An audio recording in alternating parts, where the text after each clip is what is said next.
word or by verse po yung expositions natin dito, ay higit po mas matagal pa. But by the way, pinipili lang po natin yung mga magagandang yung mga ilang mga bibigyan natin ng diin sa bawat talata na pinag-aralan po natin dito sa aklat po ng Gawa. At salamat po sa patuloy po ninyong pag-aaral ng salita ng Diyos dahil katulad ng lagi kong sinasabi po sa inyo that the greatest sin po ng isang born-again Christian, he has the hunger and tears doon sa Word of God. Sana laging ganon ang ating damdamin, yung lagi tayong nag-aaral, nakikinig ang salita ng Panginoong Diyos, yung talagang we are willing to understand more the Word of the Lord kasi yan talaga yung isang bagay kung bakit po tayo tinawag ng Diyos sa Kanya pong kaharian ay para lalo po tayo maging malalim sa Kanyang salita. At higit sa lahat ay may sa pamuhay po natin ito at maranasan po natin ang mga dakilang kaloob at pangako po ng ating pong Panginoong Diyos. Bago po tayo magpatuloy, tayo muna yung manalangin. Soberanong Diyos na makapangyarihan sa lahat, minsan pa lubusan kaming lumalapit sa trono ng iyong biyaya. Patuloy na nagpapakumbaba, linisin niyo po ang puso po namin at ang aming maisipan. Kami po'y marumi at makasalanan, tanging yung biyaya lamang, Panginoon, ang siyang patuloy po naming maasahan, Panginoon. Ituwid niyo po ang aming pong pamumuhay, bigyan niyo kami ng sapat na karunungan at kaalaman sa inyo pong mga salita upang patuloy ka naming mapaglingkuran ng ayon po sa inyo pong kalooban. Panginoon, narito po kami muli, mag-aaral niyo mga salita, buksan niyo po ang aming mga pakikinig, ang aming mga puso, ang aming mga kaisipan, Panginoon, para ito patuloy po namin tanggapin at higit sa lahat ay matutunan po namin may pamuhay sa pang-araw-araw po namin pamuhay, Panginoon. And I pray para God that continue to bless every one of us. Ito lamang pong lawalakihan po namin ang aming Panginoon Kristo, ang siyang patuloy po namin itataas. Yung Banal na Espiritu nawa, ang siyang patuloy, Panginoon, na kumilos sa amin at patuloy na tumulong sa amin, Panginoon, sa pagpapaunawa ng iyong pong mga salita. Maraming salamat po. Pagpalain niyo po ang aming pugawain hanggang sa kami po ay matapos. Ang aming samadalangin sa pangalan ng Panginoong Jesus. Amen. So sa aklat po ng Gawa, ito ay pagpapatuloy po ng mga mensahe ni Apostle Pedro. We study regarding chapter 2, yung miraculous word niya po doon. And now in chapter 3, ito na may pangangaral niya doon sa templo ng Jerusalem. So dito makikita po natin na sa Apostle Pablo talagang after yung kanyang conversations of our Lord Jesus Christ, bago po siya pumunta po sa langit, ay makikita po natin yung kanyang boldness to preach the gospel of Christ. Also, makikita rin po natin, pag-aaralan po natin some of his preaching mamaya, na talagang makikita po natin na ang laging sentro ay ang ating pong Panginoong Jesucristo. Dito sa aklat ng Gawa, chapter 3, sabi dito, isang araw, sina Pedro at Juan ay pumanhik sa templo sa oras ng pananalangin ng ikasiyam na oras. So, pag-aralan po natin yung pumanhik sa templo sa oras ng pananalangin. So, it is important for us and reminder for us na talagang tayo pong lahat ay magkakaroon ng prayer altar and oras din po ng pananalangin sa bawat araw ng ating buhay. The Jews had 3 daily times of prayers. So, meron pong 3 oras ng pananalangin po ang mga Hudyo from Old Testament time until the time of our Lord Jesus Christ. At kung patuloy pa rin po or continuous pa rin po sa mga Messianic or sa mga ilang mga Hudyo sa panahon ito. Doon sa Awit chapter 55 verse 17, sabi po doon, sa hapon at umaga at sa katanghaliang tapat, ako'y dadaing at tatagpoy at diringgin niya ang aking tinig. Ito yung sinulat ni Psalmista David. So, to make you understand, pagkaraniwang binabanggit, actually doon sa magandang tipan, maganda naman dahil talagang nilalagay niya doon sa tamang pagkaunawa na yung mga tao dahil ito ay meaning basis na. Pero if you study much deeper doon sa mga sinaunang salin, ang mababasa po natin sa mga salin dito yung 9th hour. Okay? So 9th hour po mababasa po natin dyan. Equivalent po yan ng 3 p.m. doon sa mga Hudyo. Pag nababasa rin po natin yung third hour, equivalent po yan doon sa 9 p.m. And then, pag sinasabi pong 6 hour doon sa Bible, equivalent po yan ng 12 noon. So kung papansinin po natin, meron pong alignment regarding the prayers of sa pananalangin po ng mga Hudyo. So, kahit sa Apostle Pablo, if you study the book of 1 Thessalonians, makikita po natin na lagi niya pray without ceasing. Kasi ito yung naging kultura, tradisyon na kasi ng mga Hudyo, na ito na may inire-remind sa atin that the people of Christ must be a prayerful. Kailangan po siyang mapanalanginin. So, hindi ko alam kung ilang beses po tayo nanalangin sa loob ng isang araw. So, some people, lagi lang po sila paggising ng umaga sa pagtulog, maaari. Tapos, panalangin na lang, thank you Lord. And then, maaaring nare-remind din sa kanila yung pananalangin ng kapagkainan. Pero yung intimate prayer in the Lord, yung prevailing prayer, sometimes ito yung nakakalimutan po natin. Okay, so we need to understand that a prayer, ito po yung lifestyle dapat ng isang Kristiyano. If you remember, yung sinabi ko sa inyo na ang lifestyle ng Kristiyano, totoong believers, dapat yung pananalangin, pakikinig ng salita ng Diyos, pag-worship at pag-aaral ng salita ng Diyos. Ito yung mga routine, daily routine in his life. Nakakalungkot pong isipin ngayon na itong mga daily routine na dapat na mayroon sa isang Kristiyano, sa isang taong nagsasabing he is born again, ito pa yung mga less na makikita sa kanya. Kaya sinabi ko sa inyo kanina, that there's always a danger yung ganoong mga uri ng prinsipyo kung hindi naman tayo nakakita ng ganitong mga uri ng pamumuhay. So prayer is an offering up. So ano ba yung ibig sabihin ng prayer? May dalawang ipakahulugan lang ng prayer na kinuha ko doon sa internet, which is I choose dahil sobrang dami, pero meron din sariling pakahulugan ako sa Bible as I study doon sa tatawag doon patungkol po sa pananalangin. So sabi po sa una na naaking pong nakita sa pananalangin, prayer is an offering up of our desire unto God in the name of Christ with the help of the Spirit, with confessions of our sin and thankful acknowledgement. So ang isa sa pinakamagandang pakahulugan po ng pananalangin ay ito po yung pag-aalay po ng ating pong naisin sa Diyos, na tayo po ay nagpapasalamat din po sa kanyang ginagawa sa atin. Tayo nagsisisi sa ating mga kasalanan. And of course, we are leading by the Spirit. But by the way, we know that the Holy Spirit is helping us and our prayer. So, dapat yun yung makita rin po natin. Hindi lamang po yung tayo humihingi, So, dapat laging may kaugnayan po tayo sa Diyos. And then, anuman yung naising natin, laging kasama si Kristo, kasama ang Panginoong Diyos. Another meaning of prayer is sabi po nila, prayer is a sincere, sensible, affectionable, pouring out of heart to soul to God through Christ, and the strengthened assistance of the Holy Spirit for such things as God has promised, or according to His word, for the good of the church, with submissions and faith to the will of God. So, ang prayer, nakakatulong po ito, hindi lamang yung pagpasasubmit po natin sa Panginoong Diyos sa pamamagitan ng pananampalataya, nakakatulong po ito sa loob ng iglesia dahil ito talagang pinakalayunin ng Diyos, that we are united in prayer through fellowship in our Lord Jesus Christ, and of course, naririto rin that we are always relying to His Word. Ay, alam niyo po, nasanay lang po kasi tayo sa acronym lagi na binabanggit po ng marami, yung ACTS, di ba? Yung lagi po na adoration, confession, thanksgivings, supplications, lagi na lang yun yung routine na kinukuha po nila doon sa aklat po ng Matthew chapter 6. Pero always remember, hindi lang po ganoon ang routine ng prayers po natin. We need to have a heart that really sincere unto God, and all our desire must be in God.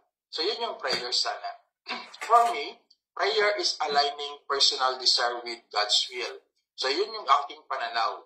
Yung bang when we are praying to the Lord, hindi na lang tayo nag-a-ask ng kanyang guidance, pero we are aligning yung ating desire. So always naroon yung ating pagsusumamo at pagnanais na masundan ang kalooban ng Diyos. And then, naroon din yun involving confessions, thanksgivings, and petition. Pag-aralan natin kung yung petitions mamana. And not just only asking things. Okay? So, it is heartfelt exchange desire and needs to our God. So, tandaan po natin na ang pananalangin po natin sa Diyos, lagi po nating tandaan na laging naroon yung pagsisisi at pasasalamat. Most people today, they are not focusing, okay, to themselves. Lagi na lang diretso doon sa paghingi, lagi na lang diretso doon sa naisin po nila. Pero dito makikita po natin, at laging sinabi sa inyo na dapat makita rin po natin ang ating mga sarili. Sabi po ng isang theologian, ang paghingi po ng tawad sa pamamagitan ng pananalangin, ito ay dapat pang-araw-araw na gawain ng isang totoong Kristiyano. And that is true. Okay? Because we are living in a imperfect world, and then we are imperfect. Hindi po tayo perfecto, laging may pagkukulang, laging may pagkakamali. And then, kailangan tayong dumudulog sa ating Panginoong Diyos na laging mayroong kapakumbabaan at mayroong, sabi po ng isang saring pong theologians, that every time na siya ay lumulupot sa Panginoong Diyos, mayroong trembling. Ay, ibig sabihin, may panginginig because He is kneeling down in the thrones of God. So, alam niyo po, yun po yung makita po natin, na marami po yung mga lumalapit sa Diyos na para bang okay lang sa kanila, na parang bold po sila. Hindi naman masama po yan. Pero makita po natin ang ating mga sarili because we are imperfect. Makita nawa natin yung ating kakulangan. At sa bawat paglapit natin sa Diyos, sa bawat paglapit po natin sa ating Panginoong Jesucristo, makita natin ang ating sarili, makita natin yung kanyang kabanalan, makita po natin ang ating kawalang kabanalan.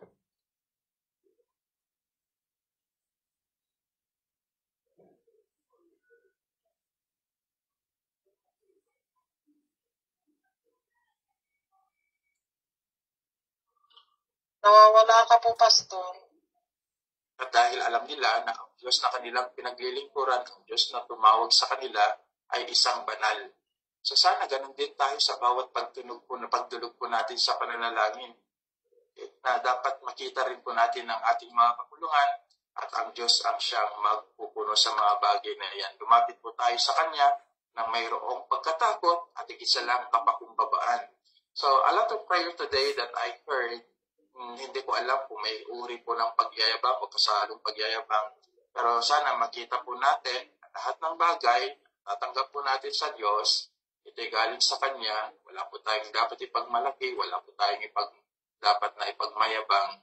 At sa bawat pagkakataon na paglapit natin sa Kanya, tanging sa habag niya lamang tayo umaasa. Then another things lagi rin po natin that involve in prayers, ito yung pag-aralan po natin konti before we are going verse 2. So when we talk about petitions to others, isa rin po ito sa kaparte po ng pananalangin po natin that we need to pray other. So kailangan din natin silang ipanalangin. Panalangin po natin ang ating mga mahal sa buhay, panalangin po natin ang ating mga kapatiran, panalangin po natin ang mga kapatid po natin sa ating pong Panginoon, and those people, even in the government. So that is a petition. So we need to pray for them. We need to involve ourselves to interceding in prayers for others para po sa advancement ng kaharian ng Diyos at ang higit sa lahat ay para makita rin po natin yung kalooban po ng ating pong Panginoon.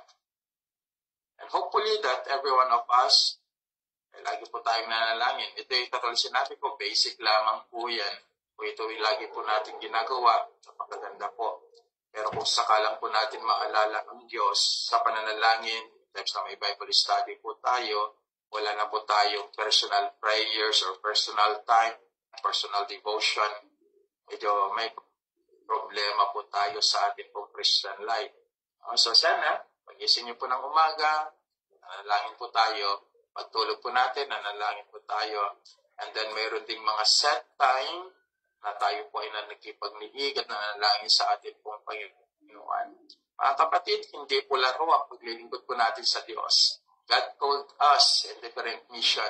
At isa sa pinakamalawak na magawa po natin sa pagmimisyon ay ang pagmimisyon sa pamamagitan po ng pananalangin. We need to reach all these people in terms sa salitang petition. Nalangin po natin na bagamat hindi po natin sila abot sa pamamagitan po ng ating pagbabahagi ng salita ng Diyos, ngunit sa pamamagitan ng ating pananalangin, sa madurog-dog na pananalangin natin sa Diyos, maabot natin sila. So hopefully, katulad ng sinabi ko kanina, sana bawat isa po sa inyo ay mayroong po prayer time, prayer devotion. Sa verse 2, ang bibigyan ko po ng din dito ay yung pintuang templo na tinatawag na maganda. So dito mababasa po natin one of the largest great gate. So dito sa templong maganda or beautiful gate, ito yung matatagpuan po noong panahon po ng ating Panginoon Kristo. It is separating the court of the Gentiles na kung saan ang mga Hintil ay pinuhukom ng mga Romano noong panahon yan, and also yung the court of the woman. Itong court of the woman dito po, mayroong isang korte din po dito na kung saan tinatawag po nilang charitable places, which is ito yung nagbibigay sila ng donations para po sa mga widows. So remember the leaders of Apostle Paul in the book of 1 Corinthians chapter 16. So napakahalaga sa kanila yung pagtulong din po talaga doon sa mga matatandaan na wala ng asawa at wala na rin kaya maghanap buhay. So one of the ministry talaga ng mga Kristiyano noon ay pangalagaan ng mga kababaihang ito na may pananampalataya sa atin pong Panginoong Jesucristo. At ito yung kanilang mga naging gagawian noon. So sa panahon po natin, mangilan-ilan na lamang po ang may mga ganitong mga ministeryo. May mga ilang mga iglesia talaga na mayroon din talagang ministry to old women na tumutulong po sila doon sa mga widows na wala na rin po kakayang magtrabaho. And ito yung makikita rin po natin sa iba't ibang mga rich churches, mga mayayamang iglesia. Pero dito sa Pilipinas, hindi ko po alam kung mayroon pa rin pong tawag doon, nag-aalaga ng ganito, yung mga matatanda na wala ng asawa at wala ng kakayahan. Yung iglesia na kung saan pinapatuloy ang mga widows. So, yan po sana yung makita rin po natin na ministry ng mga sinaunang iglesia noon. So dito sa verse 3 hanggang verse 10, makikita rin po natin dito, mababasa, as kung basahin sa inyo, regarding the preachings of Apostle Peter, before we go farther, na makita niya sina Pedro at Juan. Dito na yung tinatawag po natin yung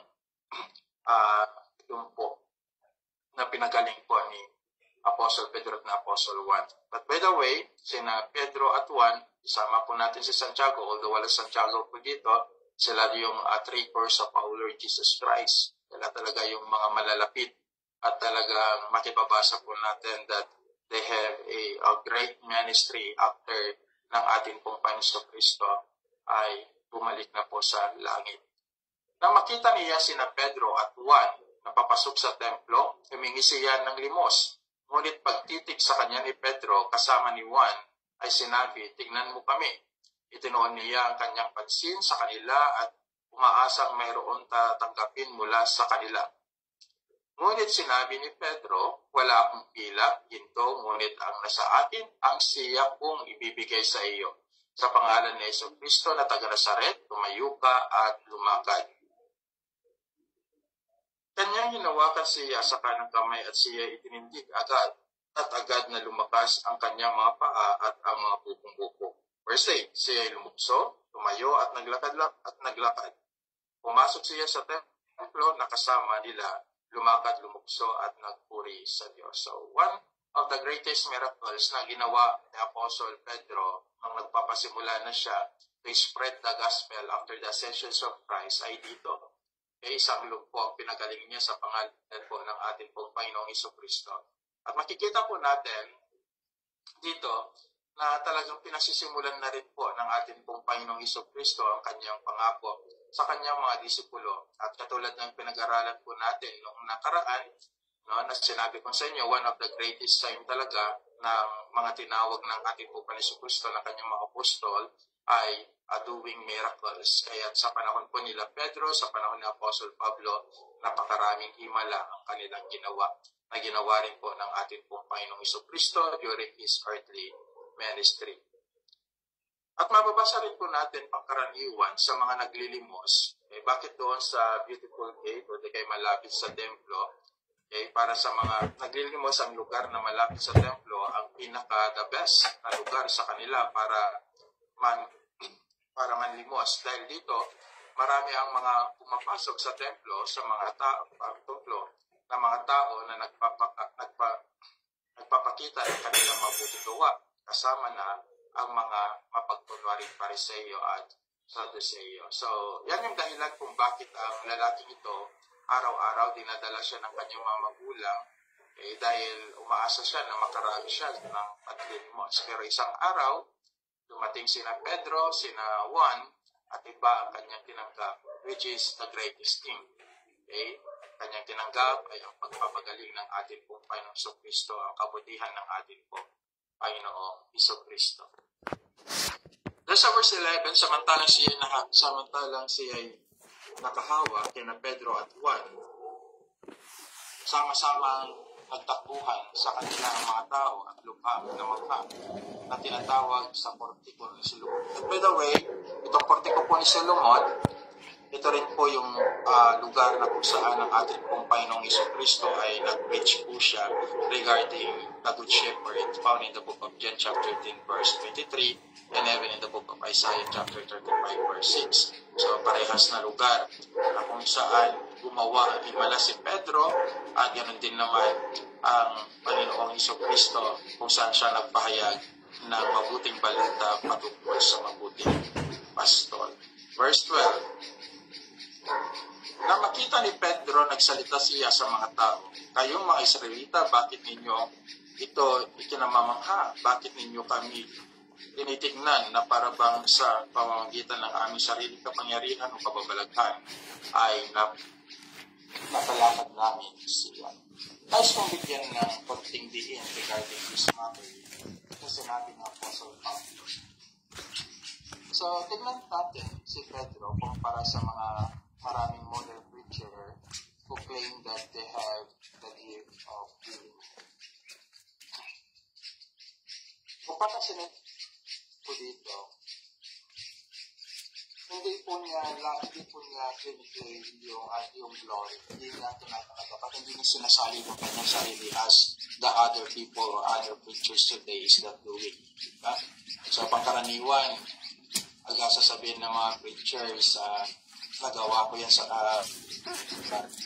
yan sa pangamagitan ng Panginoong Jesucristo. Ganun pangkaraniwan ko natin mapapakita sa kanila. Pero si Pedro, hindi niya sinabi ito'y pinagaling ko sa pangalan ni Jesus. So may mga tao, modern preacher today, nagpagaling ko siya sa pangalan ni Jesus. But Pedro never said that. Kaya makikita mo that they are very humble, even though ang daming miracles na nagawa po nila. Hindi po nila kinukuhang credit yung mga milagro na ginawa po nila. They always exalt the name of our Lord Jesus Christ sa kanya lamang yung gloria sa kanya lamang yung Panginoon. At hindi nila sinasabi sa most of modern preachers today, mayroon ng mga bago na parang pagdidala sa Panginoon ng tao. Maaaring mga programa lamang kasi karamihan ng doon ginawang programa lang po ng church. At meron po akong isang church na in-expose ko nila na kahit yung miracle healing daw ay programa lamang yung pinakausap ng pastor, ng mga miyembro, so if that he is healed. Tignan po ninyo yung mga ganoong mga gawain ngayon ng mga churches para lang mapaniwala ang mga tao.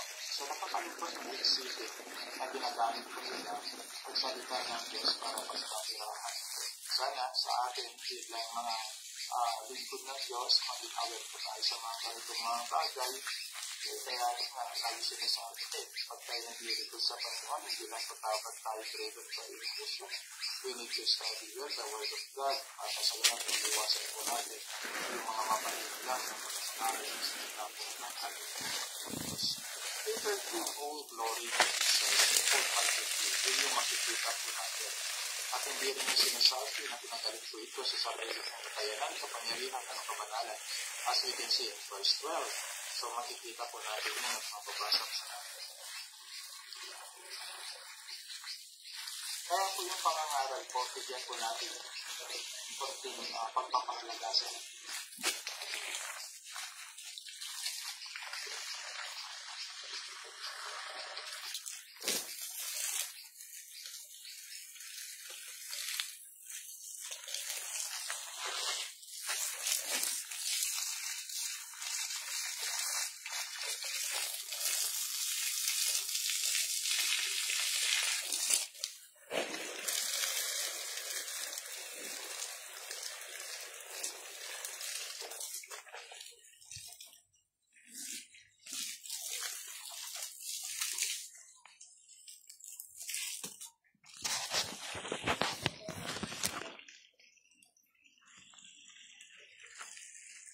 mga kapatid at katulad po ng sinabi po ng isang theologian na ito, sabi niya, hindi ako minsan natakot sa demonyo eh. Pero sabi niya, natatakot ako, nanginginig ako every time that I go to the pulpit.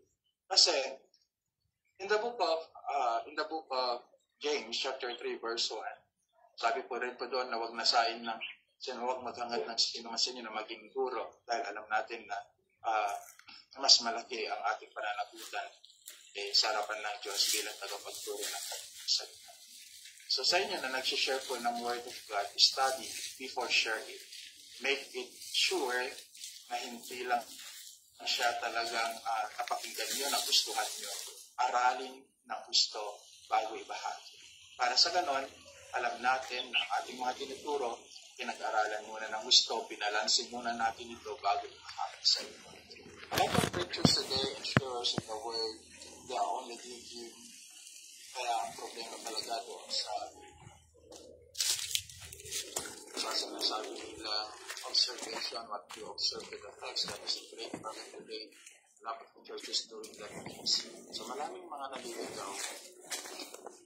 Ang aking pong kapanahunan before I become a reformist, nakita ko talaga, sabi ko, ang dami palang dapat itama, ang dami pang dapat tuwid, ang dami pang mga bagay na dapat pag-aralan, dapat mamalaman para sa ganun ay lalong malibahagi ang salita ng Kristo ng may katulungan. So look at Peter's attitude toward the multitudes every time that he shared the gospel. That is in verse 19, verse 30 to 20, and 31 to 26, the whole chapters of this particular verse. Ang siningin niyo dito, kung babasahin niyo, babalikan niyo na lang kung mamaya sa inyo ng pag-aaral.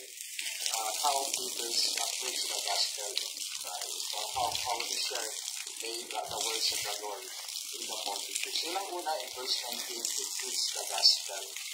Kaya yung mo mababasa talaga yung preaching. Diyan mo mababasa talaga yung pagsisisi. He preached the gospel. The substance of his message, hindi lamang po yung gospel. At makikita rin po natin na sa Apostle Pablo talaga, lagi sa kanyang mga pangaral, like from chapter 1 at chapter 10, he always preached the gospel, repent and believe. So that is the core. Yan yung core ng ating pagtuturo. Kahit na paulit-ulit ito, dahil ito naman yung ginawa ng mga apostol, ito yung ginawa ng Panginoon Kristo. In the book of Matthew chapter 4, repent and believe. To John the Baptist in the book of John chapter 3, repent and believe. Ganun din ang sinabi sa Mark chapter 1 verse 15, repent and believe. And then sa aklat ng Mark, repent and believe. Hindi paulit-ulit. Dahil ang tao kasi pray po siya ng kasalanan. Kung ang tao ay kailangan ng magsisi. To remind us, ito yung pinaka-idea sa akin. Kaya nga po,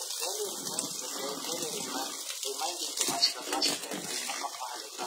Okay, para tayo po ay makaiwan sa alimang pagkukulang o di tayo pagkalayo sa kalooban ng ating po Panginoon Diyos. From verse 13 hanggang 20, mababasa rin po natin dito po pag-aaral.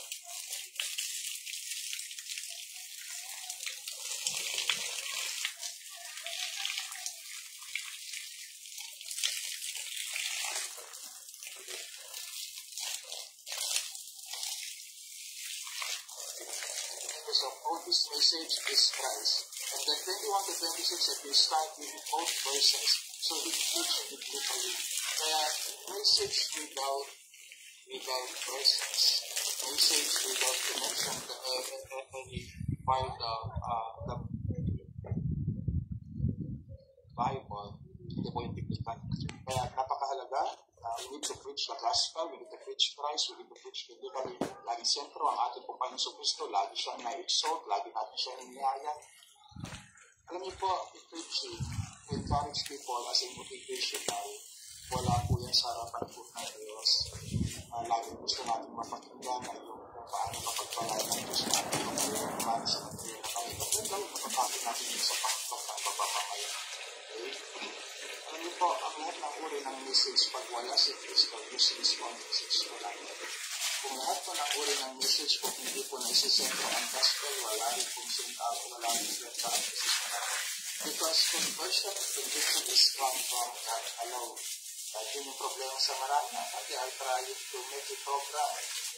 Dito sa Apostle Pedro, napapasanin ko nyo, ginawa niya sentro si Cristo, ginawa niya sentro yung gospel sa kanyang mga message, pero ang laki ng pagbabago. Alam kasi ni Pedro, na ang pagbabago ng tao to convince the heart of people is trabaho po yan ng Diyos, trabaho yan ng Panginoon Cristo. So, doon lang po tayo mag-focus lagi. Okay? We are serving the gospel of our Lord Jesus Christ.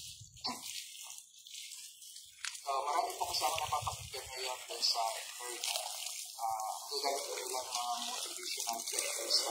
Talagang yung sabihin sa mga pangalan message, pero if you study well about their message, focus lang po sila to encourage people, to motivate people, motivate nila ang mga mga mag-asawa, relationship, manage their money, manage their mga bagay, sa isang individuo, paano nila. Lagi sinasabi ko, hindi naman masama. Pero kung ang message ay laging gano'n, malaking problema. So look for the preachers, look, lagi tayo magmamaganap ng mga videos na laging nagawa happy, laging nagawa ng message, ay para sa Kristo at laging center ng kanilang pagkakisahe ay ang kanilang masulat. So verse 13, bibigyan po natin ng kaulugan po dito. Si Abraham, inwalhati ng Diyos ni Abraham, ang Diyos ni Isaac, at yun din ng Diyos ni Jacob, at ang Diyos sa ating mga linunod, ang kanyang mga lingkod. So pansinin po natin, so dito may tinutukoy mismo ang authors in the book of Luke. Sino itong Diyos na binabanggit po dito? Sino yung sinasabing Diyos ni Abraham, Diyos ni Isaac, at Diyos ni Jacob? It is not God the Father. It is God the Son. So dito pa lamang, ini-expose na mismo na Apostle Pedro na ang Diyos na ito ay ang anak ng Diyos at walang ibang Panginoon Kristo. We can also read that in the book of Exodus chapter 3, verse 6 and 15, verse 15, chapter 18, verse 36. So alam natin the pre-incarnations of Christ, He is working in Old Testament time. So marami po siyang mga ginawang miracles po dito, doon. Still, makikita po natin na siya yung pumikilos doon. Actually, in the book of Exodus, siya pa rin po yung anghel na namumugsa, sabi po ng mga ilang mga theologian, siya rin po yung pangako sa Evangelion, sa aklat ng Genesis chapter 3, verse 15, at marami pang mga talata. So dito, alam na mismo ni Abraham na ang Diyos na ito ay walang iba kundi ang ating pong Panginoong Hesus Kristo. Bagamat hindi siya nagpakilala bilang Yahweh in that time, hindi rin po siya nagpakilala bilang ang ating Panginoong Kristo, pero maliwanag, kasi sikat ng araw, if we connect all the verses in the scripture regarding the pre-incarnations of Christ, wala pong iba na binabanggit na Diyos ni Abraham, Diyos ni Jacob, at Diyos ni Isaac, kundi ang ating pong Panginoong Hesus Kristo. So, pansinin po natin. So, the preachings of Apostle Peter, nagpasimula na siya sa biblical principle. He quoted in the Old and New Testament. At napakarami po dito na makikita rin po natin na talagang binigyan niya ng diin ang patungkol sa ating pong Panginoong Hesus Kristo. Doon sa verse 14, makikita rin po natin, sinabi na Apostle Peter dito, banal at matuwid. Sino naman ang tinutukoy niya dito? Siyempre, ang ating pong Panginoong Hesus Kristo na kung saan ito yung pinagkalulunga po ng mga Hudyo sa mga Intel. Okay, to fulfill the prophecy of the Scripture. Doon sa aklat po ng Psalms chapter 10, doon na babasahin po ito. Okay. So Psalms chapter 10 verse 10, Luke chapter 3 verse 34, and John chapter 6 verse 69, dito po tumutukoy regarding Jesus Christ is 100% holy and Jesus Christ is 100% righteous. So, wala po siyang pagkakamali, wala po siyang pagkakasala, wala po siyang karumihan. And we can also read that in the book of 1 Corinthians chapter 5, ng ating pong Panginoong Kristo talaga ay matuwid, banal, walang kasalanan, at siya po ay karapat-dapat na mapako sa krus ng Kalbaryo para bayaran ang ating pong mga kasalanan dahil ang tanging makakabayad lamang po sa ating mga kasalanan ay ang isang Kristo na nagkatawang tao na namuhay sa kabanalan at katwiran at matuwid sa harapan ng ating pong Panginoon. Diyos. Kaya naging dapat po siyang alive. So one of His great missions for us, guys, dito sa lupa, hindi lamang to receive His grace, hindi lamang po to receive yung kaligtasan na binigay sa atin, but because of His death in the cross of Calvary, okay, ibinigay niya rin sa atin yung righteousness found in the book of Romans chapter 3. And also, naroon din that He gave also to us His holy life, holy living for us para in order na tayo po ay mamuhay sa kabanalan.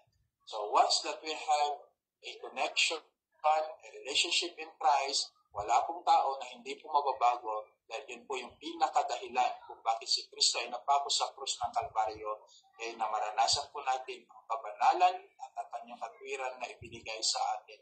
Kaya nga, tayo po, ako po ay naniniwala sa once saved, always saved, pero ang saved ay katulad ng laging sinasabi po sa inyo, He has a desire to live a holy living and also a righteous living like our Savior, ating pong Panginoon Kristo. So, yun po yung isang bagay na makita po natin. Kaya laging sinasabi po sa inyo na walang liligtas ang Diyos na hindi po niya binago ang kanyang buhay. Therefore, if we accept Christ, if we are saved in Christ, our life will be changed. Okay? Lagi pong nagbabago ito. From glory to glory to glory to glory.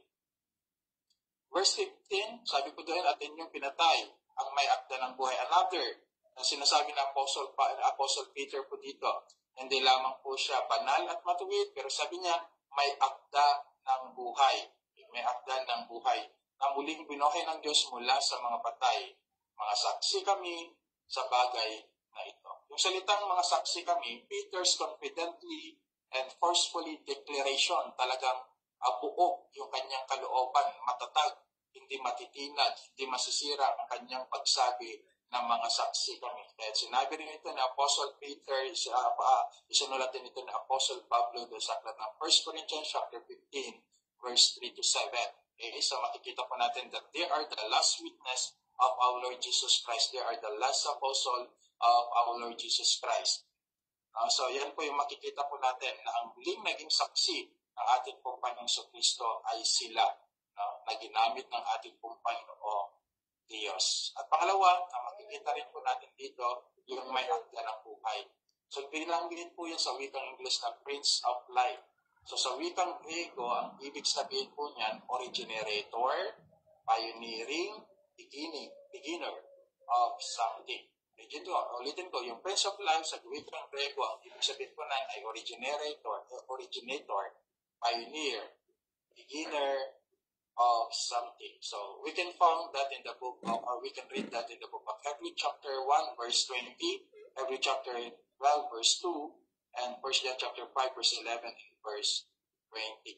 So makikita po natin yan at mababasa. So doon sa mga talata na binanggit ko, lagi natin tandaan yung salitang minsan natranslate ko din that Jesus Christ is the author as the divine originator of life. So siya yung author, siya yung gumawa, siya yung may bigay ng buhay. So study in the book of John chapter 1, ako naalala ko na pinag-aralan niyo rin po ang book of John. So He is the Word, siya yung salita na kasama ng Diyos, siya rin po yung may hawak ng buhay, siya yung liwanag, so sa Kanya. So life without Christ, there is no life. Okay? Life without Christ, there is no life. Lagi po natin tandaan, walang liwanag, walang buhay, pag wala si Kristo. So it means, useless, full of darkness, full of sorrow, if Christ not live us. So dapat si Kristo ang laging kasapatan ng buhay po natin. Bakit? Siya po kasi ang may akda ng buhay ng bawat isa sa atin. Verse 17, sabi po dito, bibigyan din po natin ng impact po ito. At ngayon mga kapatid, nalalaman kong ginawa ninyo iyon sa inyong kamangmangan tulad ng inyong mga ninuno. Kung papansinin po ninyo ang talatang ito, mayroon pong transitions of belief. Mayroon pong paglilipat ng paniniwala. So, isang paniniwala, isang pananampalataya na mali. So, ito yung sinasabi na Apostle Pedro sa kanila. Sabi niya, nalalaman ko, nagawa ninyo ay sa inyong mga katulad din ng inyong mga ninuno. So, ito yung lagi ko rin sinasabi po sa inyo naman. Polish belief and Polish doctrines will cause us great harm. So, yung mangmang na paniniwala, mangmang na katuruan, magdadala po ito sa atin ng napakabigat na suliranin sa ating mga buhay at maaaring kapahamakan. So, ulitin po yung lagi ko rin sinasabi that wrong views, wrong belief lead us to wrong action. Totoo naman yun Pag mali yung pananaw mo, mali yung pananampalataya mo, so mali rin yung magiging actions mo. So, wrong views, wrong belief lead us to wrong decision. Isa rin po yan. Mali ang ating pong paniniwala, mali rin po yung ating views sa buhay, mali rin ang ating pong magiging pagpapasya. And most of the time, we have a lot of wrong decisions because of our wrong belief. Okay? Kaya lagi po natin ibase ang ating pananampalataya doon sa banal na kasulatan at turo ng Panginoong Kristo. Wrong understanding of the Scripture lead us to eternal damnation. Huwag niyo sanang kakalimutan yan. Kaya pag mali ang pananaw sa banal na kasulatan, maaaring darating ang araw ay nakala po nating langit, pero pala ang bagsak. And a lot of people will go to hell not because lamang mayroon po silang maling pananaw, kundi maaaring ayaw nilang iwan ang kanilang maling pananaw. Marami pong pupunta sa impyerno na kung saan maaaring napakinggan nila yung katotohanan pero ayaw nilang tanggapin ang katotohanan. At napakalaga sa atin that hindi po tayo mamumuhay doon sa kamangmangan. Katulad po ng sinabi ng Apostle Pablo. Kaya nga, dapat maging aware po tayo sa mga bagay. At kung mali ang ating pagkakilala, o mali yung pagkakilala mo sa turo ng Biblia, mali rin ang pagkakilala mo sa Panginoong Kristo, at malaking posibilidad na mali rin ang pananaw mo sa Espiritu Santo. Always remember na kung bakit ko lagi ito iuulit sa inyo, to make it sure that our stand in the Scripture must be firm. Talagang matatag ang ating paninindigan. Because the Scripture is enough. Enough na po ang banal na kasulatan para malaman po natin po ang katotohanan. The Bible teach us to be holy. Tandaan po natin yan. And the sons of God help us to be holy. And the Holy Spirit help us to be holy. So, isa sa layunin ng Diyos kung bakit tayo tinawag, okay, at lagi malaman po natin ang katotohanan at mamuhay sa katotohanan dahil ito ang turo ng Biblia, dahil ito yung ginawa ng Panginoon Kristo sa atin at ito yung pagkabay at nais din ng Banal na Espiritu na maging tayo ay banal katulad ni Yesu Kristo.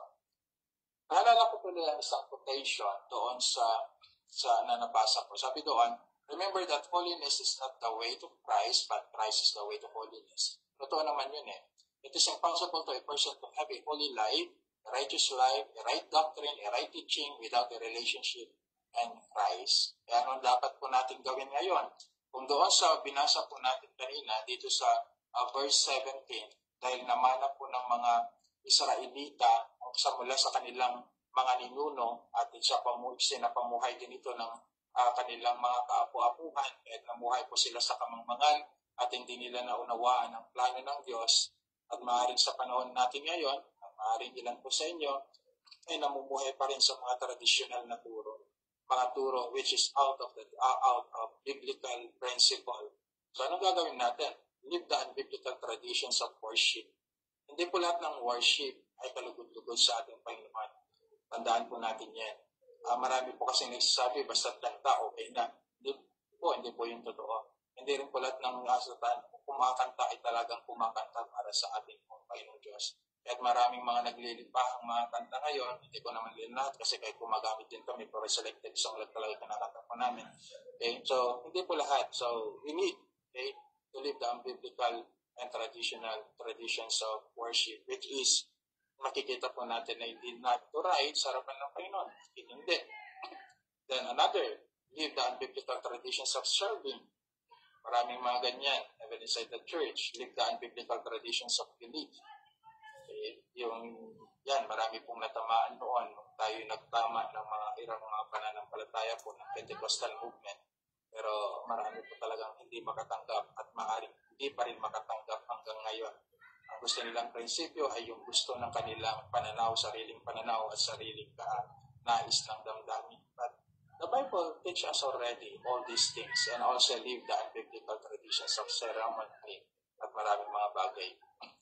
Itong mga bagay na ito na sinabi ko, mapag-aralan din po natin ito sa mga susunod na paksa po natin regarding worship, serving, belief, and ceremony.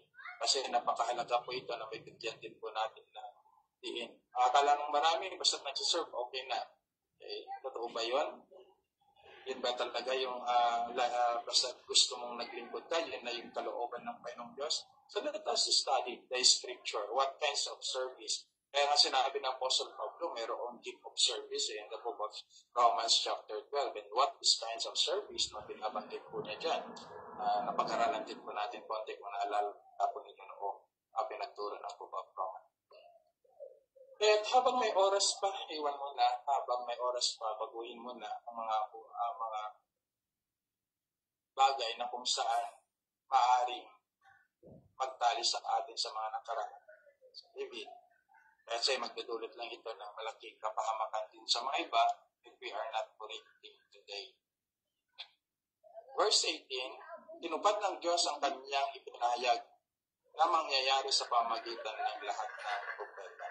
Tinupad ng Diyos. Okay, so this is in the book of Psalms. We can read Genesis chapter 3, verse 15, Psalms chapter 22, Isaiah chapter 53, and Zechariah chapter 12, verse 10. It talk about Jesus. Yung Genesis chapter 3, verse 15, ito yung Evangelion na binabanggit ko dito. Okay, the first gospel in the Old Testament time. So, sa 22, talk about the crucifixions of Christ. Isaiah chapter 53, talk about the suffering of Christ. And Zechariah chapter 12, verse 10, the second coming of our Lord Jesus Christ. Kaya pansinin ninyo, si Pedro sa preaching niya, so hindi lamang po siya, hindi lamang po nakafocus sa gospel, hindi lamang siya Christ-centered, pero pinapatunayan niya talaga biblical. He quoted a lot of verses. Although hindi niya binanggit na dito niyo matatagpuan, pero if you study, you can find all he's saying in Old Testament. Alam niya.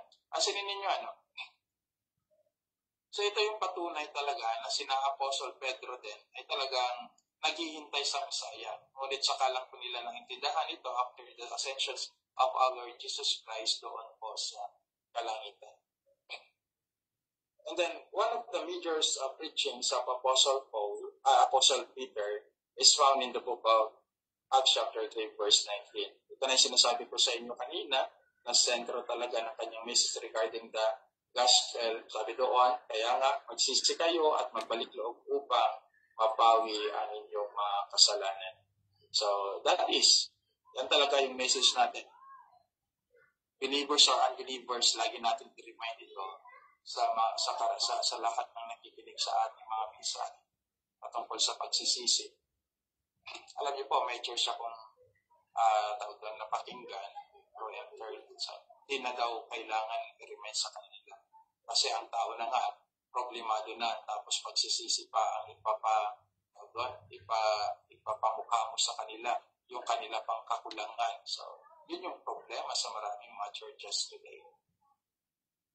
Hindi man nila problemahin ang pagpaparami sa membro sa ngayon because the world ay nakikipagsayaw sila sa mundo. Pero kung malaking problema nila, pagdating ng ating pong Panginoon Kristo, nakakatakot na lang nag-aakalang kilala sila ng Panginoon. Ay sasabihin ng Panginoon Iso Kristo pagdating ng araw, tumayo kayo, hindi ko kayo nakikilala. So that is doon sa mga motivational churches, prosperity churches,